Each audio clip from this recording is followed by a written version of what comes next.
চেষ্টা করবেন আপনার কান পর্যন্ত যেন ওই কথাগুলো কখনোই না পৌঁছায়, যে কথাগুলো আপনার অবর্তমানে আপনার সামনে রসগোল্লা সাজা মানুষগুলো বলে বেড়ায়। বিশ্বাস করেন, যদি আপনি একবার বুঝে ফেলেন যে আপনার পিঠ পিছে আপনার একান্ত বিশ্বস্ত মানুষগুলো আপনার সম্পর্কে কি বলে বেড়ায়, তাহলে তাদেরকে ঘৃণা করতেও আপনার ঘৃণা লাগবে। যদি আপনি বুঝে ফেলেন আপনার কান পর্যন্ত কোনো কায়দায় যদি কথাগুলো চলেও আসে, তখন আপনি এমনিতেই নিঃশব্দে মেনে নিতে বাধ্য হবেন যে আপনার আশেপাশে আসলে আপনার বিশ্বাসযোগ্য কেউ নেই। যখন কেউ আপনার প্রশংসা করবে, সেটা তারা কোনো রকম রিয়াকশন ছাড়াই চুপচাপ শুনবে।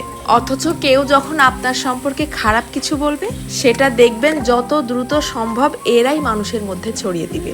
আপনি যতই ভালো হন, যতই তাদের হেল্প করেন, যতই তাদের সাথে ভালো মনে মিশতে চাওয়ার চেষ্টা করেন, কোনো লাভ নেই। কারণ এরা আপনাকে হিংসা করতেই বেশি পছন্দ করে।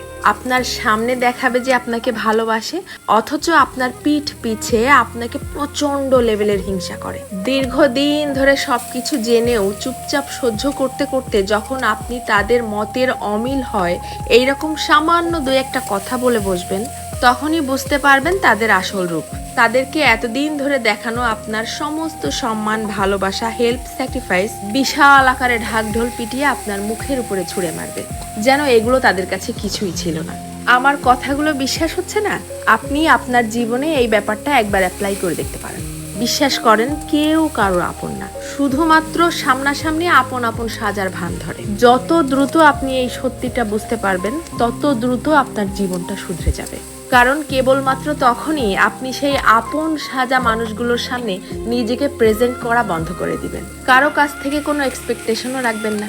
জীবনটা হয়ে যাবে শান্তির। তবে মন খারাপের কিছু নেই। এদের জন্যও সৃষ্টিকর্তা বড় কিছু আয়োজন করে রেখেছেন। যারা অন্যের সফলতা, অন্যের জীবনযাপন দেখে হা হুতাশ করে, হিংসা করে, এদেরকে সৃষ্টিকর্তা শুধুমাত্র হিংসা করার জন্যই পৃথিবীতে ফেলে রাখেন। তাদের নিজের জীবনের কোনো উন্নতি ঘটান না।